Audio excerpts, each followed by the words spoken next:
This process is quite interesting to see. One of the things that I think famously we see if you, for example, watch something like Saving Private Ryan is that these guys are targeted and they get shot regularly and their tanks blow up and there's a big fireball. Well, yeah, flamethrower troops are targeted and they're targeted regularly and the casualty rate is very high as a result. But the idea of blowing up, having the tank ignite and cause a fireball, very unlikely. In fact, nitrogen. Hi guys, I'm Dan Hill, military historian specialising in 20th century conflict. And in this video, we're going to delve into the archives and look at raw, unedited footage from the Battle of Okinawa. So again, back to our old favourite, the National Archives. We're going to be US National Archives, and we're going to be exploring some footage, which is 16mm in colour, which I just love about this. Late war, Pacific War, particularly 16mm colour, gives really high resolution. You can see detail that you simply couldn't see earlier in the war, including what looks like a Marine here firing his M1 Garand. Directly over the shoulder is the cameraman, always looking for that good shot. Terrain here, though, extremely rugged. You can just see here, clearly it's been subjected to plenty of fire. You can see the rubble of some kind of building. But all of these present problems. They present opportunities for defense and present nerve-wracking prospects for anybody having to clear these areas, because the range of action in this kind of combat can be extremely close. It could be just a handful of yards apart. Heavily laden Marines here with their classic Marine helmet covers. What's interesting, you can see each of these guys carrying 2 water bottles. So it gives you an idea of how necessary things like fresh water supply is out on the ground.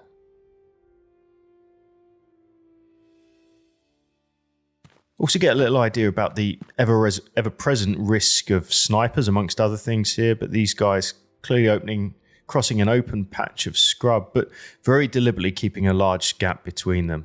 Suggests that they've been in action a while, they maybe know the ropes, and they understand the risks. Even in areas that might previously have been thought to have been pacified, there's always a risk, because these tunnel systems that the Japanese defenders use, very, very elaborate, multi-level, cover hundreds of yards, even miles, and it means that snipers, machine gunners, lone riflemen can pop up at any point. Just pause on this guy for a second because he's really interesting. Along with his entrenching tool, we can see his kit, but he's also covered in grenades. He's got at least 3 attached to his equipment here, possibly a couple more in the front as well. These things are really useful in clearing out caves, especially in that kind of close, confined combat.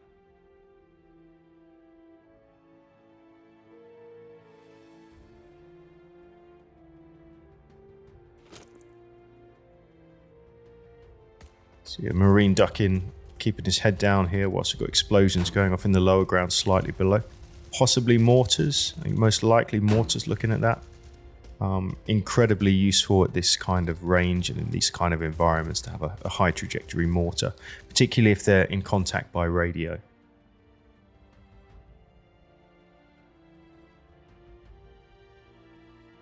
Foxholes, dugouts, almost trenches at certain parts. The attack south of Naha towards the closing stages of the Battle of Okinawa really does bog down, and so we see this almost trench warfare develop. And nobody really wants to take risks this late in the war. We're talking June or even July of 1945 here, so very, very close towards the end of the war.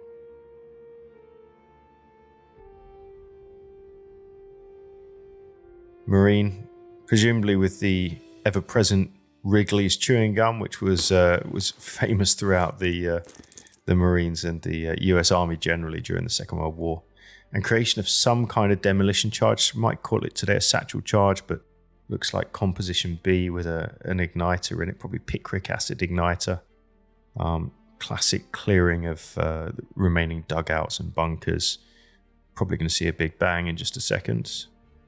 Unless the camera cuts away from it. There we go, I got a little size bang there. But this kind of nerve-wracking experience was really trying for all involved. Inevitably, somebody, once that charge has gone off, has to then go and approach the entrance to that tunnel. And if there are any survivors in there, certainly there's a chance that there's going to be a firefight. In fact, it's worth just pausing on this for a second, because you can see smoke pouring out of 2 holes here, which suggests that the same charge the blast has penetrated through multiple entrances. So this gives you an idea. You're not always looking for just one entrance. It might be there's another one just a handful of yards away. Sometimes it might be 100 yards away. And so actually pinning down the defenders in any kind of meaningful way was extremely tricky to do. One of the ways to do it was with this thing, though. You can see somebody here carrying a man-portable flamethrower. US Army really brings on flamethrowers as part of the Pacific War in a big way, but they're not a big fan of them prior to that. In fact, in the First World War, US Army doesn't use flamethrowers at all, one of the few combatant nations that doesn't. But tanks and men with flamethrowers, particularly in this kind of warfare, extremely common and very effective, it's got to be said. .30 caliber machine gun team.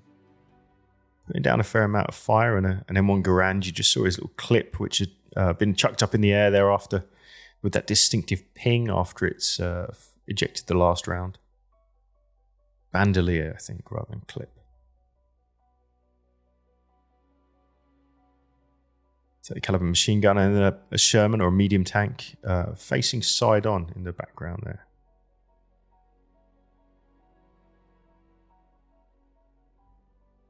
Getting very controlled bursts. Clearly an experienced crew here, firing just 3 to 5 rounds at a time, putting down some kind of suppressing fire. This shot card tells us it's the 29th Marines here in June 1945. Presumably the cameraman here has stayed with the same machine gun crew and he's watching them clean out their .30 caliber machine gun. Really important to keep it clear of dust. Bad time to be in action and realise that you've not kept it clean and it stops working. A lot of Browning automatic rifles as well. BARs quite heavily used, particularly by Marines in this part of the world, as is the M1 that we can see being fired here.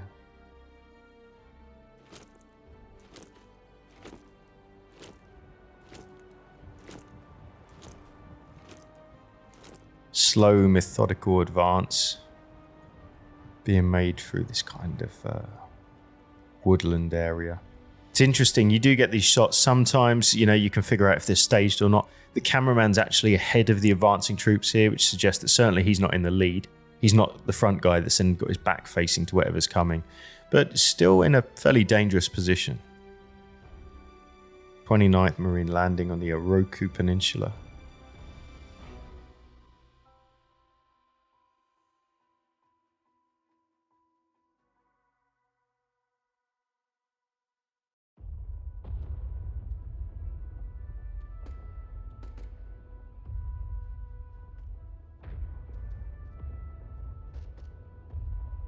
Again, cautious advance.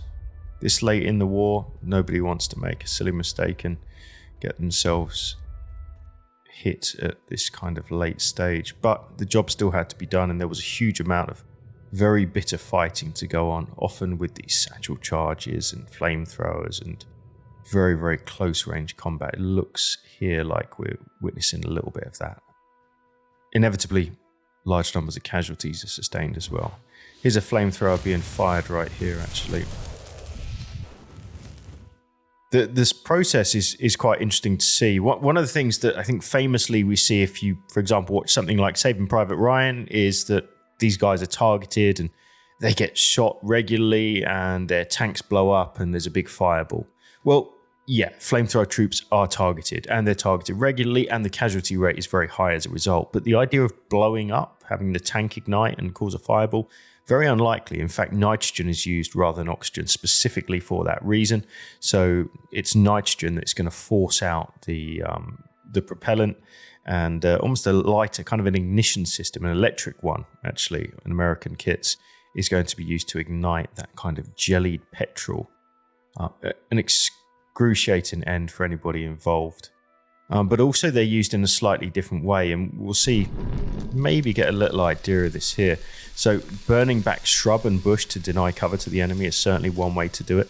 Another way is to suck the oxygen out of the air by chucking a jet of burning fuel straight down into a bunker or a dugout. It can actually swallow up the oxygen and make it unsurvivable in there. So a very brutal part of the Pacific War fighting.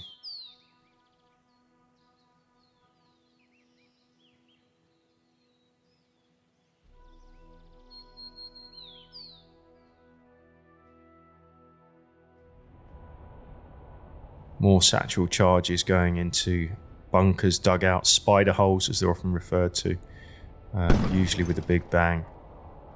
The numbers of Japanese prisoners are starting to creep up by this stage in the war, but earlier in the war, the entire islands would be taken with only, which might have had a garrison of thousands and only end up with a handful of prisoners. The vast majority of troops will fight to the death, and consequently casualty numbers are extraordinarily high for both sides. More demolitions charges of some kind being created, fused, put into a satchel there, and presumably dropped down into some kind of dugout. And then mortars, very useful close support here. Pretty sizable mortars, these ones. About 100 and, what would it be like? Maybe 4.2-inch mortars, 105, 106 millimeter.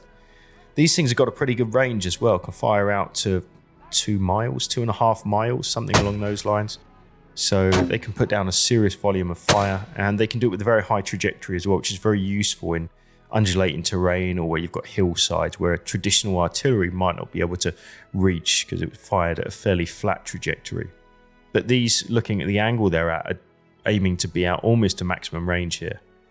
That's not a particularly steep angle. It's almost howitzer barrel direction there.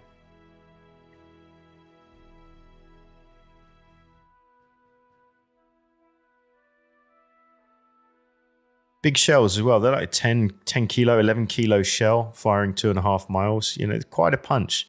And the rate of fire, you can put down maybe 5 rounds, 6 rounds a minute, sustainable for quite a long period of time as well. So just a handful of mortars can do some serious damage. But they do need to be kept in good condition, as you can see from that one being cleared out there. Cooking off a round in a mortar is likely to prove fatal to pretty much the entire mortar crew. And then medium tanks advancing here, again using track links there as added armour, particularly around the turret. Wounded Marine here with his comrades around him, very seriously wounded by the looks of things. And you see that wire just coming out of here, very likely that's plasma been put in, which is good for combating shock, and possibly another man with a slight wound to the back of his head, it looks like here. So there we are, end of another recording. Fascinating look at the Battle of Okinawa and the closing stages after the capture of Naha as we come towards the end of the fighting on that island. I found it interesting, hope you did too. See you again next time.